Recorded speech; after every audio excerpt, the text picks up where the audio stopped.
Hello बच्चों, placement cell India में आपका स्वागत है। प्लेसमेंट सेल इंडिया हमेशा की तरह आपके लिए एक कंपनी और लेके आई है जिससे आप भली भांति परिचित हो। इस कंपनी का नाम मारुति सुजुकी इंडिया लिमिटेड है। ये कंपनी गुजरात की है। तो ये कंपनी गवर्नमेंट आईटीआई पांडुनगर में बच्चों के प्लेसमेंट के लिए आ रही है। तो यहाँ पे सैलरी भी काफ़ी आकर्षक है। सैलरी यहाँ 19,400 रुपये है 8 घंटे के लिए। तो किसी भी राज्य के बच्चे यहाँ पार्टिसिपेट कर सकते हैं। तो मैं इस वीडियो के आगे में आपको बताऊंगा कि किस किस ट्रेड के बच्चे यहाँ पार्टिसिपेट कर सकते हैं, उनकी एज क्राइटेरिया क्या होगा और उनको आना कब है। तो सारी जानकारी आपको इसी वीडियो में मिलेगी। तो आप वीडियो को अंत तक ज़रूर देखिएगा, क्योंकि सारा चीज़ बताने के बाद ही बच्चे बहुत सारे प्रश्न पूछते हैं कि सर इसमें ट्रेड कौन सा होगा, सर मैं आ सकता हूँ कि नहीं आ सकता हूँ, या अपना नंबर दे दीजिए। अपना नंबर डाल देते हैं। तो आपको वो सब करने की ज़रूरत नहीं पड़ेगी। आप बस वीडियो को लाइक कर दीजिएगा, इतना ही काफ़ी है। बस आप कंपनी को ध्यान से सुनिएगा। तो चलिए मैं कंपनी की ओर ले चलता हूँ। तो कंपनी मारुति है। तो आप मारुति कार को जानते होंगे। बहुत सारे कार आपने देखा होगा, चाहे वो मिडिल फैमिली हो, चाहे वो लोअर फैमिली हो, चाहे वो अपर क्लास फैमिली हो। हर फैमिली, हर क्लास की फैमिली इसको परचेज़ कर सकती है। तो सबसे ज़्यादा अच्छी कंपनी जो इंडिया की मानी जाती है वो मारुति सुजुकी ही है। वो अलग अलग ब्रांड के अलग अलग टाइप के कार बनाती है और ये लॉरी भी बनाती है, जैसा आप देख पा रहे हैं। तो जिस टाइप के आपको कार चाहिए होंगे, ये कंपनी उस टाइप कार ये बनाती है। तो यहाँ पे कंपनी के बारे में थोड़ा आपको बताता हूँ। कंपनी अभी जो बच्चों को हायर कर रही है वो टेम्परेरी वर्कमैन के लिए हायर कर रही है, और इनका जो लोकेशन है वो आपका गुजरात के लिए है। तो यहाँ पे जो भी ओपनिंग है वो 500 बच्चों के लिए है। तो 500 और उससे ज़्यादा बच्चे भी मिल जाते हैं, उसको भी ये कंपनी हायर कर लेगी। तो अगर आप इस कंपनी में पार्टिसिपेट करना चाहते हैं तो आप इस कंपनी में ज़रूर आइए, क्योंकि आपको जॉब करने का मौका मिल सकता है। कंपनी जो है वो 2016 से 2018-19 तक के बच्चे पास आउट ले लेगी, जिनके पास मार्कशीट होगा, या जिन बच्चों ने अभी अभी पेपर दिया है, उनका प्रैक्टिकल हुआ है। मींस जो अभी बच्चे अपेयरिंग हैं वो भी इस कंपनी में पार्टिसिपेट कर सकते हैं। तो यहाँ पास आउट 2016 से 2019 तक के बच्चे पार्टिसिपेट कर सकते हैं, और जो बच्चे अपेयरिंग हैं, जिन्होंने अभी अभी एग्ज़ाम दिया है और रिजल्ट अवेटेड है, वो बच्चे भी यहाँ पार्टिसिपेट कर सकते हैं। तो ये कंपनी 22 और 23 दिसंबर 2020 को गवर्नमेंट आईटीआई पांडुनगर कानपुर में रहेगी। तो मैं आपको बताऊंगा कि 22 को कौन कौन सी ट्रेड को आना है और 23 को किस किस ट्रेड को गवर्नमेंट आईटीआई पांडुनगर कानपुर में आना है। तो मैं आपको सारी जानकारी दूंगा। इनके कुछ पॉइंट्स हैं, वो भी आप ध्यान से सुनिएगा, क्योंकि सारी जितनी भी इन्फॉर्मेशन है सारे पॉइंट्स में है। तो मैं आपको वन बाय वन करके सारा क्राइटेरिया बताऊंगा कि इनका क्राइटेरिया क्या होगा। अगर आप उस क्राइटेरिया के अंदर आते हैं तो ही आप आइएगा। अगर उस क्राइटेरिया के अंदर आप नहीं आते हैं तो आपको आने की ज़रूरत नहीं है, क्योंकि आप इतनी दूर से आएंगे और आपने वीडियो को पूरी अच्छी तरह से देखा नहीं होगा तो आपको बाहर जाना पड़ सकता है। इसलिए वीडियो को बहुत ध्यान से सुनिए और देखिए, तो ही आप कंपनी में आइए, नहीं तो आपका पैसा और समय दोनों ही बर्बाद होगा। सबसे पहला क्राइटेरिया क्या है? आपको हाई स्कूल में 50% से कम मार्क्स आपका नहीं होना चाहिए। 50% से ज़्यादा ही चलेगा, कम जिसका होगा वो यहाँ पार्टिसिपेट नहीं कर सकता। तो सबसे पहले अपने मार्कशीट को चेक कर लीजिए। 50% से अगर कम है तो आप इस कंपनी को देखना बंद कर दीजिए। दूसरा क्या है? मिनिमम आपका आईटीआई में 60% होना चाहिए। 60% से अगर कम का बच्चा होगा, जिनके मार्क्स 60% से कम होंगे, वो बच्चे इस कंपनी में पार्टिसिपेट नहीं कर सकते। एज 18 साल मिनिमम होना चाहिए। 18 से कम ईयर के बच्चे यहाँ पार्टिसिपेट नहीं कर सकते। और मैक्सिमम जो एज आपका है 22 साल 11 महीने ही होना चाहिए। अगर आप 23 कंप्लीट कर चुके हैं और 24 में पहुँच चुके हैं, 25 में, 26 में, 27 में, तो आप यहाँ पे एलिजिबल नहीं हैं। सबसे खास बात यहाँ पे है कि सिर्फ मेल कैंडिडेट ही यहाँ पे आ सकते हैं, सिर्फ पुरुष वर्ग ही आ सकता है। महिलाओं के लिए भी ये नहीं है। महिलाओं के लिए ये कंपनी अभी हायर करेगी बच्चों को, तो जब हायर करेगी तो उस समय मैं आपको बता दूंगा, तो आप लोग भी आ सकती हैं। फ़िलहाल अभी ये कंपनी जो है सिर्फ मेल कैंडिडेट के लिए आ रहा है। एज क्राइटेरिया 18 से 22 साल 11 महीने तक ही चलेगा। इसके ऊपर जितने भी हैं वो ना आए, क्योंकि वो कंपनी के रूल्स हैं, उसके अकॉर्डिंग ये किसी बच्चे को, ऐसे बच्चे को नहीं रखेंगे।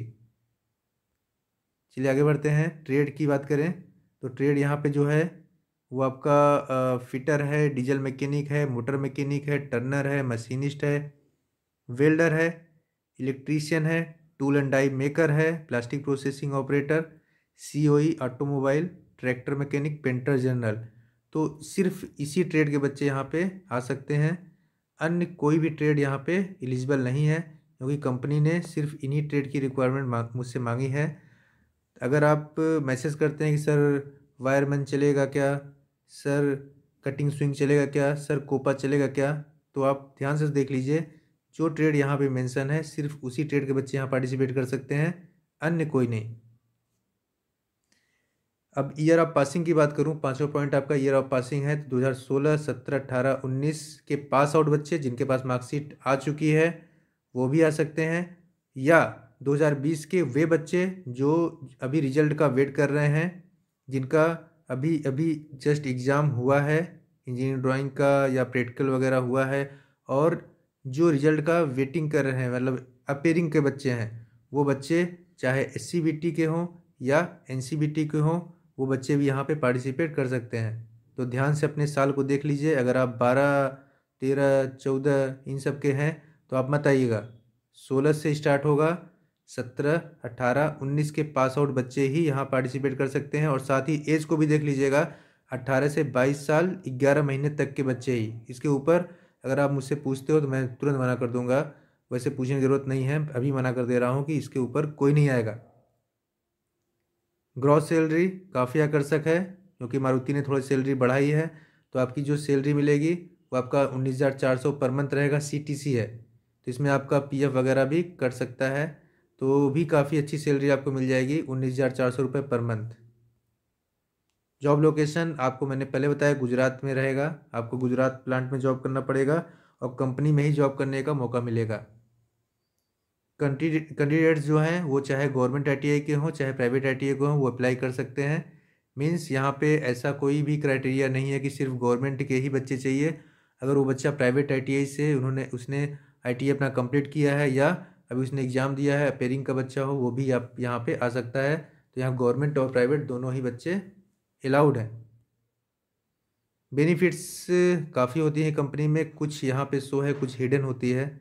तो मैं पहले बता दूं, आपको 2 जोड़ी कपड़े मिलेंगे, यूनिफॉर्म मिलेगा कंपनी का, एक जोड़ी शूज़ मिलेगा, सेफ्टी शूज़ मिल रहता है। अगर आप कंपनी में काम कर रहे हैं तो सेफ्टी शूज़ भी कंपनी ही प्रोवाइड करेगी। तो ये सब बेनिफिट्स हैं। कुछ मेडिकल फैसिलिटीज़ भी होती हैं वो कंपनी आपको देगी, वो सब सारी चीज़ें हिडन हैं। तो कंपनी में आप जाएंगे तो वहाँ पर आपको सारा एटमॉस्फेयर, सारी चीज़ें आपको पता चलेंगी। 10वां पॉइंट आपका है कैंटीन, जो है आपका सब्सिडाइज्ड रेट पे मिलेगा। कुछ नॉर्मल सा पैसा कंपनी आपसे चार्ज करेगी, जिसका कोई वैल्यू नहीं है, और आप सोच भी नहीं सकते इतने कम रेट में आपको खाना मिल रहा है। काफ़ी अच्छा खाना रहता है वहाँ पे, और बहुत कम रेट में मिलेगा। तो कंपनी आपको सब्सिडाइड रेट पे खाना भी प्रोवाइड करेगी। एकोमोडेशन भी कंपनी आपको देगी, और वो भी आपका कुछ नॉर्मल सा रेट रहेगा। डॉर्मेट्री फैसिलिटीज़ रहेंगी यहाँ पे। तो अगर आपका रहना और खाना दोनों ही बहुत कम रेट में रहेगा, तो समझ लीजिए आपका सैलरी पूरा पूरा बचत होगी, सैलरी की बचत होगी। तो यहाँ रहना और खाना दोनों ही तो आपका सब्सिडाइड रेट पर रहेगा, और सारी फैसिलिटीज़ आपको कंपनी प्रोवाइड कर ही रही है। यहाँ पे लीव्स का जो नॉर्म्स हैं कंपनी की पॉलिसी पे चलेगा। जैसा कंपनी की पॉलिसी होती है होली, दीपावली या सीएल वगैरह, जो कंपनी की पॉलिसीज़ होती हैं उसमें आपको छुट्टियाँ भी मिला करेंगी। 1 दिन की छुट्टी, 2 दिन की छुट्टी, जो छुट्टियाँ होती हैं जो बाकी सब वर्कर्स को मिल रहा होगा, वही छुट्टियाँ आपको भी मिलेंगी।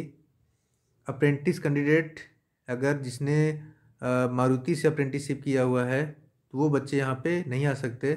बाकी अगर आपने कहीं से भी अप्रेंटिस किया हुआ है वो लोग आ सकते हैं। फिर से ध्यान सुनिएगा कि मारुति से अगर आपने अप्रेंटिसशिप कंप्लीट किया है तो आप नहीं आ सकते हैं। अगर आपने कहीं और से अप्रेंटिसशिप किया है तो आप यहाँ पे अलाउड हैं। तो रिक्रूटमेंट प्रोसेस जो आपका है 1 ही दिन का है, और मैंने बताया कि यहाँ पे 22 और 23 दो डेट मैंने दिया हुआ है। तो 22 को कुछ ट्रेड हैं, अभी मैं आगे आपको बताऊँगा कौन कौन सी ट्रेड रहेंगी 22 को, और 23 को कुछ ट्रेड हैं। तो अलग अलग डेट में आपको आना है और अलग अलग ही आपका रिक्रूटमेंट प्रोसेस होगा। आपका एक रिटन एग्ज़ाम होगा, इसके बाद स्क्रूटनी होगी, इसके बाद फिर आपका इंटरव्यू होगा और दिन सिलेक्शन होगा। तो आपका सिलेक्शन जो होगा सेम डेट पे आपको बता दिया जाएगा कि आपका सिलेक्शन हुआ है या नहीं हुआ है। या ये भी हो सकता है कि आपका रिटन एग्ज़ाम हो जाए, इंटरव्यू हो जाए और सिलेक्शन आपका जो जितने बच्चे सेलेक्ट हों उनको कॉलिंग के माध्यम से बताया जाए। तो दोनों ही चीज़ें हो सकती हैं। तो आपको एक ही दिन आना है और एक ही दिन आके अपना सारा प्रोसेस कराना है और जाना है। आपको 2 दिन यहाँ नहीं रुकना है। तो मैंने बताया आपको कि गवर्नमेंट ITI पांडुनगर कानपुर में आपको आना है। तो वेन्यू आप देख लीजिए, राजकीय ITI पांडुनगर कानपुर। ये ITI कानपुर में है, एशिया की बिगेस्ट ITI है। और अगर आप कानपुर सेंट्रल पे आते हैं आपको रावतपुर क्रॉसिंग आना पड़ेगा। रावतपुर क्रॉसिंग से आप JK टेम्पल आइए, JK टेम्पल के जस्ट बगल में गवर्नमेंट ITI पांडुनगर कानपुर है। तो 10 बजे सारे बच्चे जो इस कंपनी में जॉब करना चाहते हैं वे ज़रूर उपस्थित हो जाएं। अगर आप 10 बजे के बाद आते हैं तो हो सकता है आपको बाहर जाना पड़े, इसलिए समय का ज़रूर ध्यान दीजिए। मैंने भी आपका समय 9 बजे से 10 बजे कर दिया है कि आप इजीली वहाँ पे पहुँच जाएँ। तो जैसा मैंने बोला था कि 2 दिन यहाँ पे आपका रिक्रूटमेंट होगा, पहला 22 है, दूसरा 23 है। तो 22 तारीख को ट्रेड जो है फिटर, इलेक्ट्रीशियन, वेल्डर ही आए, अन्य कोई नहीं। ध्यान सुनिएगा, सिर्फ 22 तारीख को वही ट्रेड आएगा, फिटर, इलेक्ट्रीशियन और वेल्डर, सिर्फ इन्हीं का सारा प्रोसेस होगा। और 23 तारीख को किसको किसको आना है ध्यान सुन लीजिए, diesel mechanic, motor mechanic vehicle, turner, machinist, tool and die maker, plastic processing operator, COE automobile, tractor mechanic, painter general. ये जो बाकी बची हुई ट्रेड्स हैं वो आपको 23 तारीख को आना है। तो दोनों डेट को ध्यान सुनिएगा। 22 तारीख को फिटर, इलेक्ट्रीशियन और वेल्डर ओनली, फिटर, इलेक्ट्रीशियन और वेल्डर, सिर्फ फिटर, इलेक्ट्रीशियन, वेल्डर ही आएगा। और 23 तारीख को बाकी बची हुई जो ट्रेड इन्होंने मांगा हुआ है वो सब 23 को आएंगे। ठीक है ना। अगर 23 तारीख को फिटर आता है, 23 तारीख को इलेक्ट्रीशियन आता है तो उसका सिलेक्शन नहीं होगा। आप अपने डेट को ध्यान से सुनिएगा, उसी डेट में आप आइए, उसी डेट में आपका सारा प्रोसेस होगा, उसी डेट में आप जाइए। आपको 2 दिन रुकने की ज़रूरत नहीं है। तो हो सकता है मैंने सारी इन्फॉर्मेशन आपको दे दी हो। आगे भी बहुत सारी कंपनी लाइन पे लगी हैं। अभी नेक्स्ट टाइम होंडा कंपनी आने वाली है, उसका डेट मैं आपको बताऊंगा। तो ज़्यादा से ज़्यादा इस चैनल को सब्सक्राइब करिए और मुझसे जुड़े रहिए। मैं आपको Honda company, Samsung company, Renault company, तो बहुत सारी कंपनीज अभी पाइपलाइन में है, श्रीराम पिस्टन भी आने वाली है। तो आप मुझसे जुड़े रहिए, मैं आपको सारी इन्फॉर्मेशन इसी यूट्यूब चैनल पे दूंगा। धन्यवाद।